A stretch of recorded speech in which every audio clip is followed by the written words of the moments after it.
Hey everybody, I'm back with part 2 of my review for Underground Season 2, Episode 2. Um, I have stayed up all night, did not get any rest, trying to get myself together to get back to Texas. This is sunset, no, sunrise. Y'all, I'm so tired. Bear with me.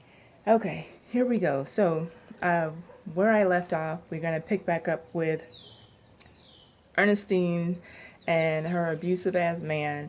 Now he is dragging that girl into the house, the girl who needed the help. He's dragging her into their hut. Yet another woman who he has been sexual with, and he's also physically abusive to. And he sees that, he's trying to force her to take the Plan C, which I'm calling it, medicine that Sting tried to give her when they were working in the field. She doesn't want to take it. She's telling him that, I won't tell anybody, it's yours. He's dragging her in the house, and he's like, Ernestine, where is it? And Ernestine kind of thinks, but then she just like, over there, you know. I think that Ernestine was kind of just like, she was never upset that he quote unquote cheated on her. I don't think this, like I said, relationship is anything about love. But I think that Ernestine was kind of just happy that somebody else was getting their ass beat that night and it wasn't her, you know. She's, in my mind, her mind frame is like, girl, we can share this dick, but we're going to share these ass whoopings too. So it's better you than me tonight. And he, forces the stuff down her throat. She takes it, and then we see later on Ernestine get up in the middle of the night. She goes out to that tree where they were holding church, and that's where the girl is. And she had on this white outfit, and you can see there's blood all over it, so clearly the medication worked, and now she is no longer with child. All right, so next we see Noah, and he's in the back of that wagon, and he's struggling to get himself free.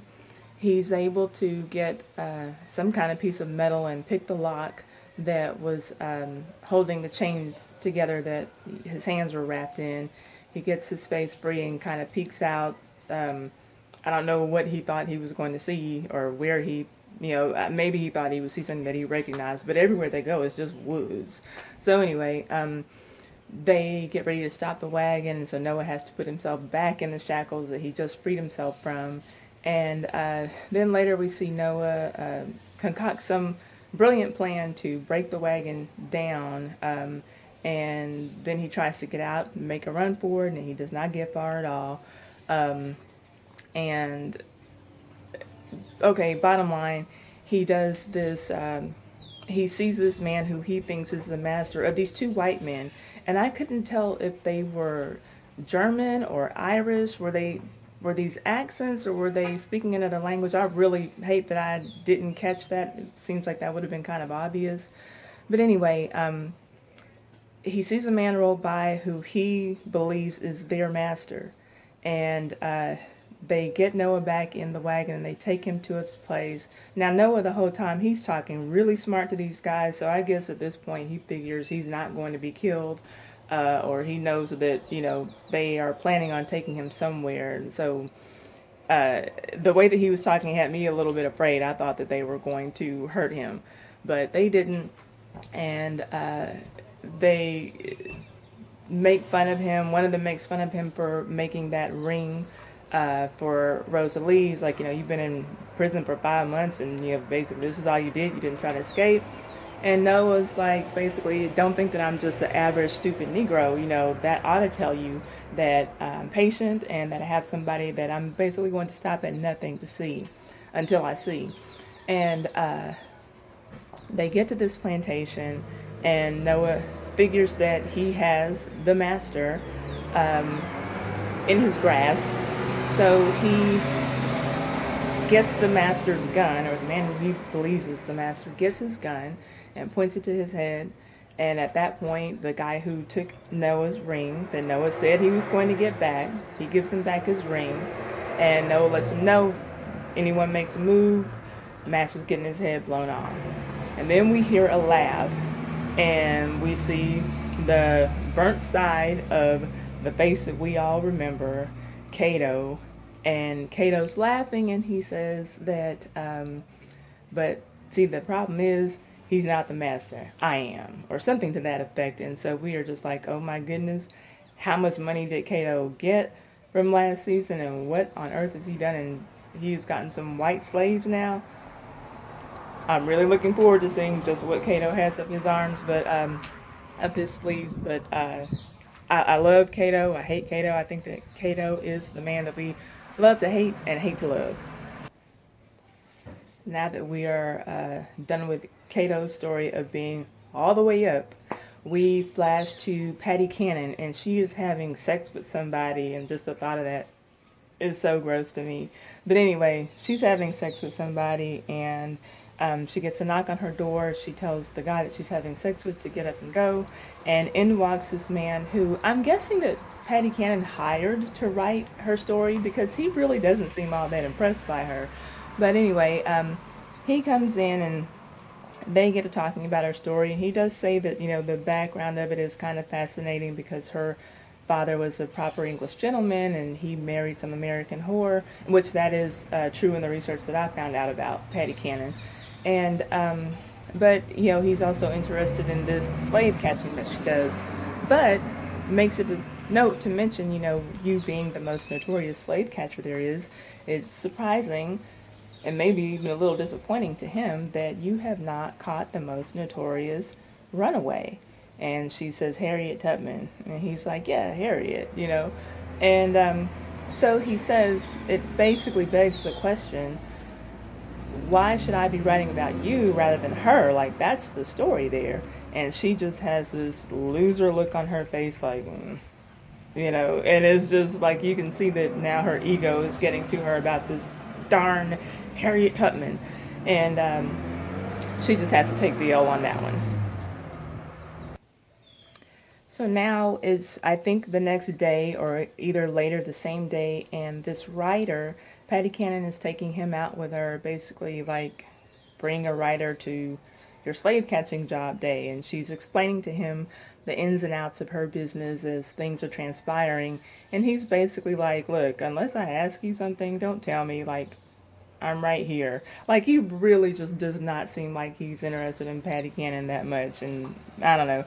So anyway, one of her men comes up to her, and I guess one of his runaways got away.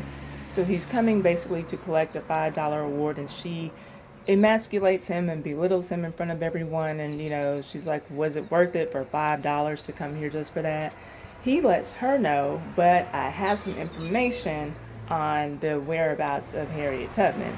And so she's now excited about that. Okay, forget that $5. We're going to give him a $10 bonus for getting us this information. And fellas, let's ride. We got to find that Harriet.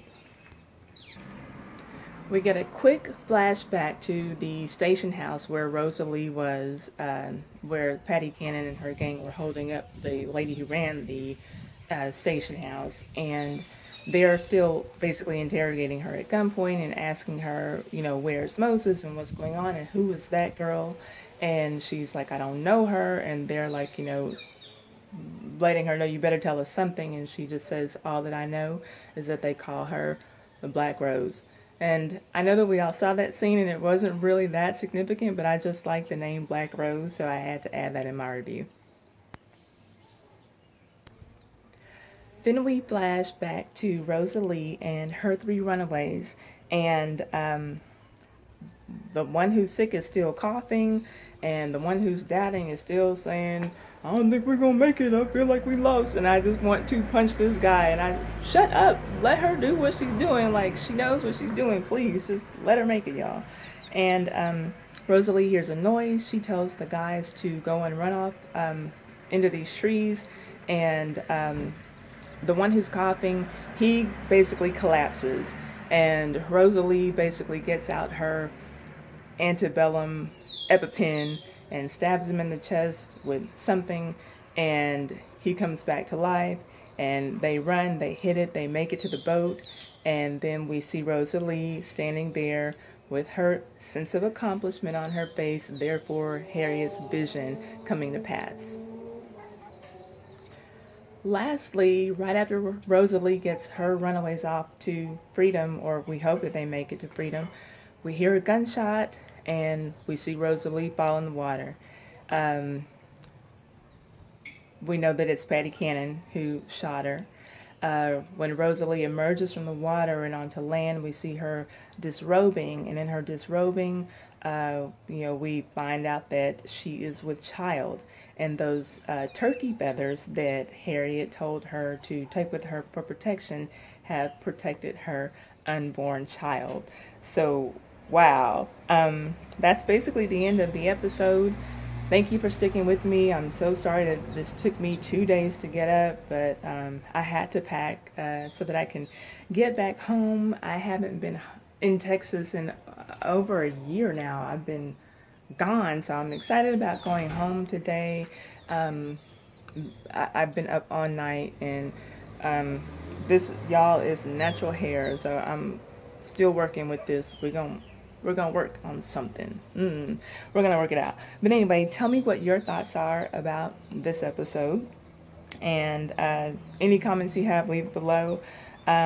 If I left out anything that was important, please also mention that in the comments. And if you can shed some light again on anything that was of a historical nature, that was factual, that might have gone over my head or anyone, our heads, then please let us know that. I love researching the history that this show provides. And also, again, what are your predictions for this season, and what are your predictions for maybe even just the next episode? Tell me what you think. I want to know.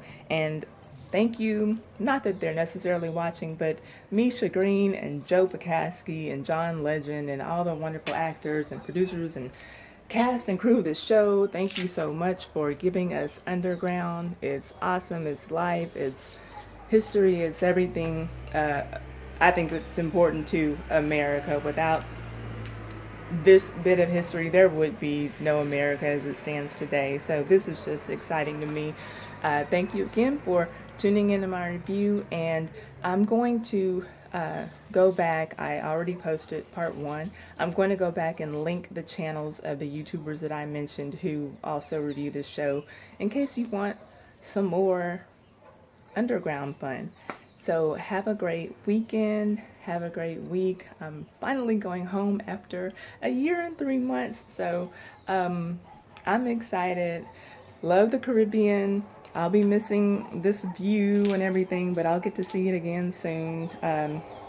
And so I won't have scenery for y'all for probably the next couple of weeks. But when I get back here, y'all will have scenery again. And thank you again for tuning in. And whatever you want to comment, leave it there. Have a great day. Have a great weekend. I will talk to you soon. Bye-bye.